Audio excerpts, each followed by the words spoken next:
Good morning everyone! Dito na naman tayo sa kusina ko. Magluluto ng milk ko. Ang lakas ng hangin sa labas today. So, today sana ako pupunta sa park. Dadalhin ko sana kayo doon. Kaso, sobrang mahangin sa labas. So, hindi tayo pupunta dito. Magluluto na naman tayo na aking food. Kailangan. Hinahanapin ko. Ay, sana pansit, no? Kaso kulang na yung ano ko. Kulang na yung aking ingredients sa pansit.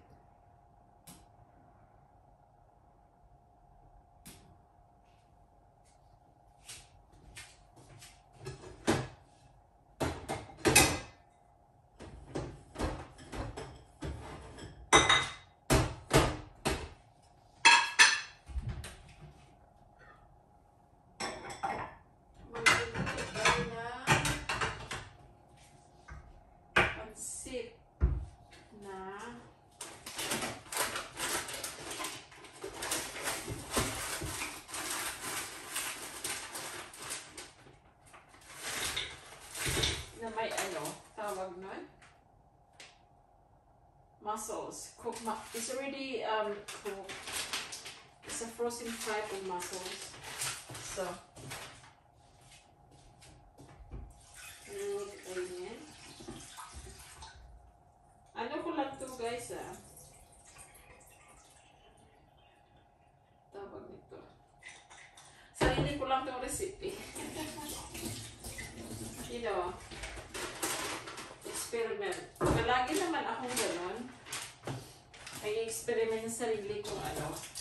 Yung gusto ko lang, kung ano lang ang meron ako na maihalo. Hindi naman talaga kailangan na ano na hindi kailangan na na susundin mo yung mga recipe talaga ng mga chef. Sa akin kung anong meron, okay na ako doon. Ang nakakahiya lang kung kung halimbawa may kasama ka na kumain tapos ay yung niluluto mo ayaw sa kanya, yun nakakahiya. Pero ako lang naman mag-isa, so okay lang yun. Haluan ko siya ng crab stick. Paborito ko kasi ang crab stick kasi isa pa ang ano nito is tasty na siya. Ang hirap yata.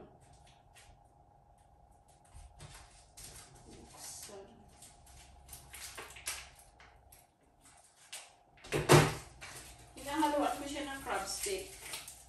The best thing to mix with your noodles. Ay, ilagay ko na siya. Nabuksan ko na ilagay ko na siya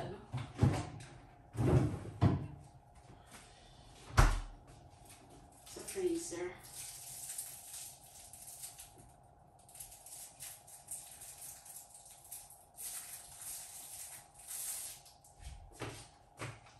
Masarap kasi iba nga tawag crab stick.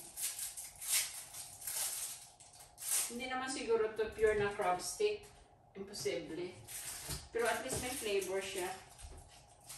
Hindi ko lang kung ilang percent na ang crab ang nasa loob nito.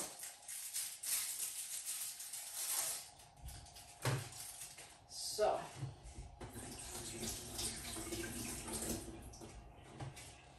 ganito ang pagluluto ko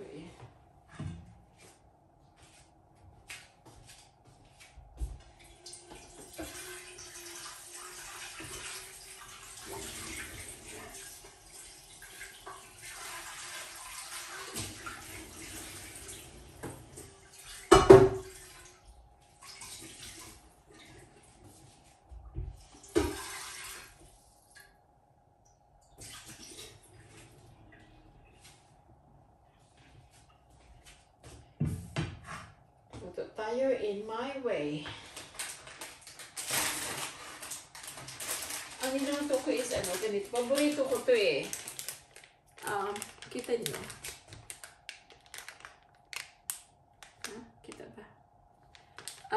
thick udon noodles. Quick cook. Ano na siya? 2 pack sa loob.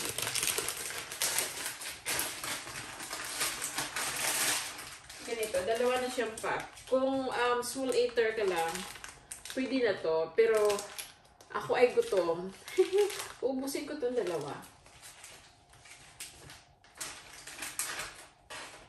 Ay, tika lang. Hindi pa ako nakapag-gayat ng ano ko. Ng aking... Madali lang naman.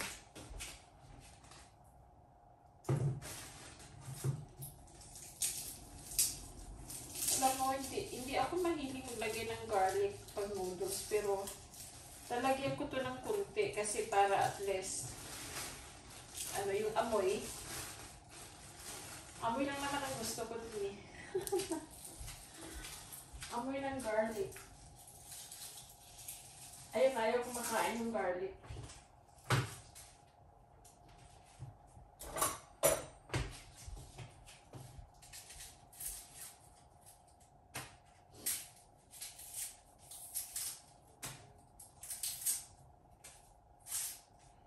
Naka-on pala yung tablet ko sa loob. Nanonood ako ng sarili kong vlog.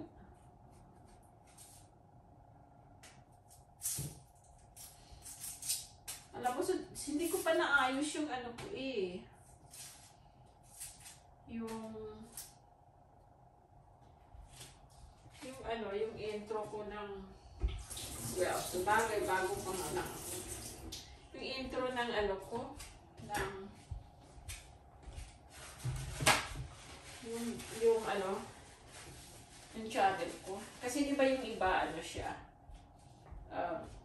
talagang, ang daming pakulo. Sa akin, syempre, ano pa lang ako eh, 4 days or 5 days since nag-start.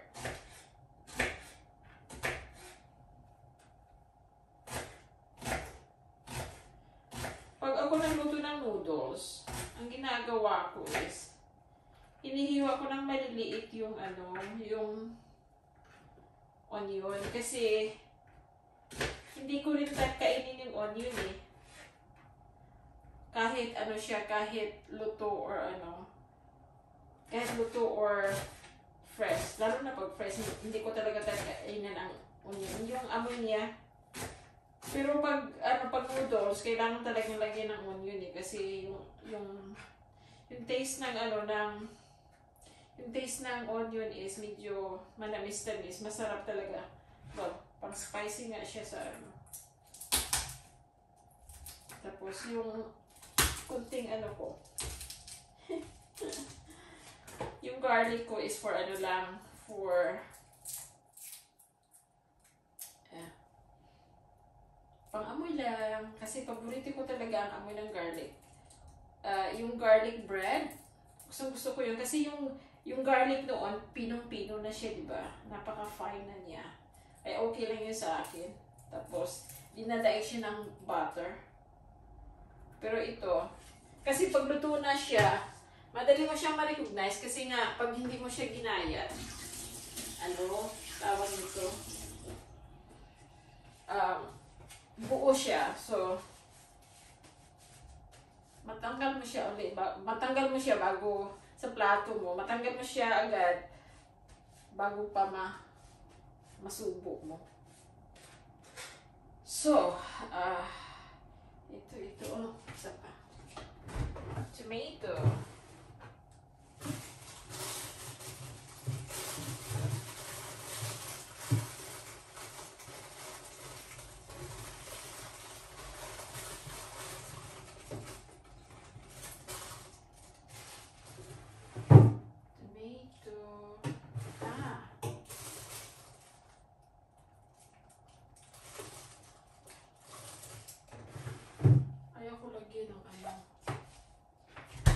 Sana may bean paste pa ako. Masarap to sa bean paste, guys eh. Alam mo ba yung bean paste ng parang Chinese style siya. Medyo durog na yung black bean sa Yung bean paste na ano, na black siya, black beans nga tawag. Tama ba sinasabi ko? Para ako para akong tawag ito. Nagsasalita ng galabis. Ano bang tawag mo nagsasalita na minsan hindi mo? Yung bang nabubulol yung dila mo?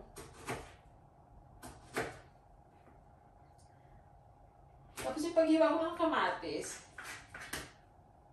sinachop ko rin siya ng medyo maliliit kasi para sasama siya sa kunting gravy na ma-create mo doon sa loob ng pagluluto mo ng noodles.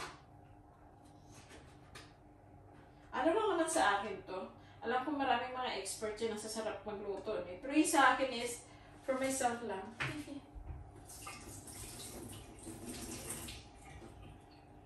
Tapos yung crab stick yung ginagamit ko, ginaganyan ko siya. Hindi ko na siya pinuputol. Kasi, pag luto na, naghihiwalay na siya. So, madali siyang damputin madali nang damputin sa chopstick.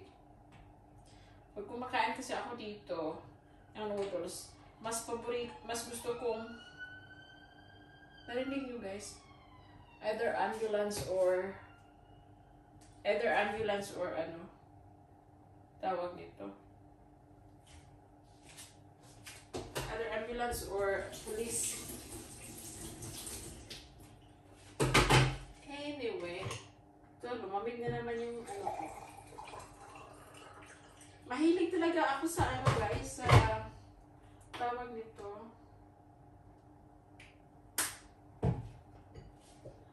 Yung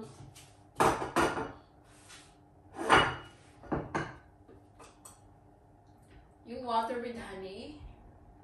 Matagal na kaya akong hindi umiinom ng tea or coffee. Honestly, matagal na, ilang buwan na.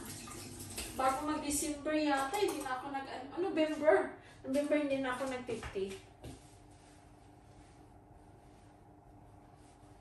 Kukunwaring pretend to be healthy. Wala namang masasama kasi. Wala namang masama pag maging healthy in the way you think. So, magluto na tayo na. Maliit lang naman kaya siya. Pero noong pag hindi ka gutom, kasi isang beses lang ako kumakain ng full meal for me, this one is full meal na siya. Isang beses lang naman ako kumakain sa isang araw. Puro lang ako, hot water and honey.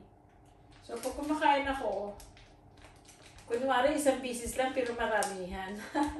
Hindi nasanay lang kasi ako. Kasi pagkakain ako ng breakfast, tapos lunch, tsaka dinner, parang Pilipinas, sumasakit ang tiyan ko. Tapos maya-maya ako nagugutom. So, siguro mas maigi yung once meal lang. Once a day. I mean.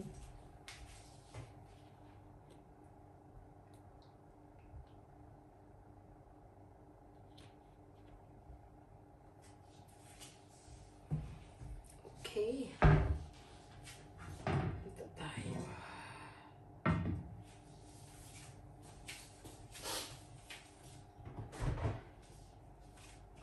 Hindi na kasi ako nakapunta ng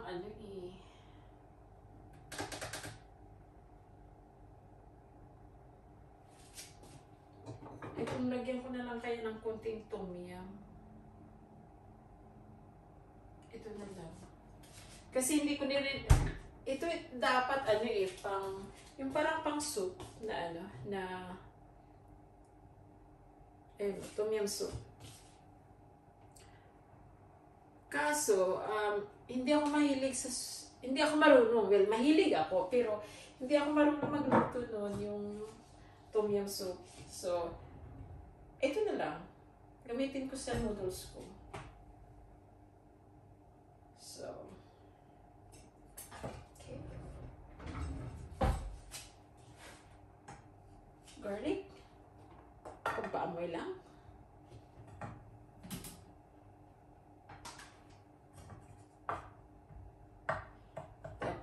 Tapos, mamaya.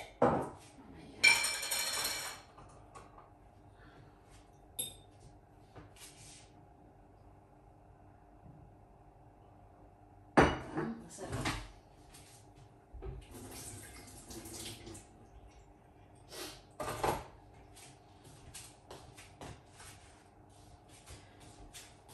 Tapos, excuse me guys. Ang ating gagamiting soy sauce is,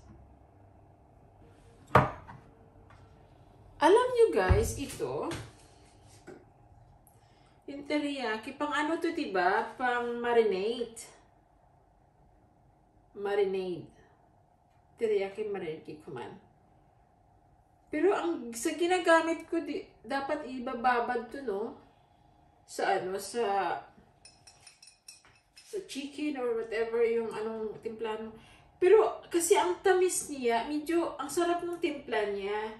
Ang ginagawa ko pag pag nagluluto ako ng noodles, ito yung ginagamit ko. Ang sarap ng ang sarap ng lasa niya. Parang magi seasoning or more better pa. So ito yung gagamitin ko pang pang timpla mamaya.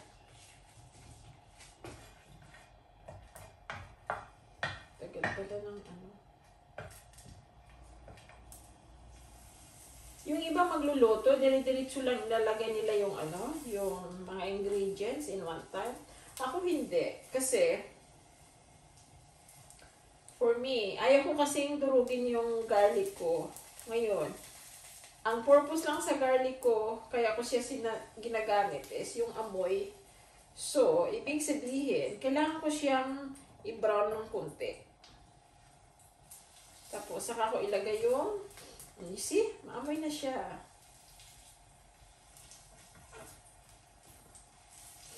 Ang sarap ng amoy. Nakakagutom. Pag nag-fried rice din ako, ganito din ginagawa ko. Hindi ko siya chinachop ng fine. Para tawag nito, para pag nakain ko man siya, natatanggal ko siya agad kasi buo nga. Kailangan.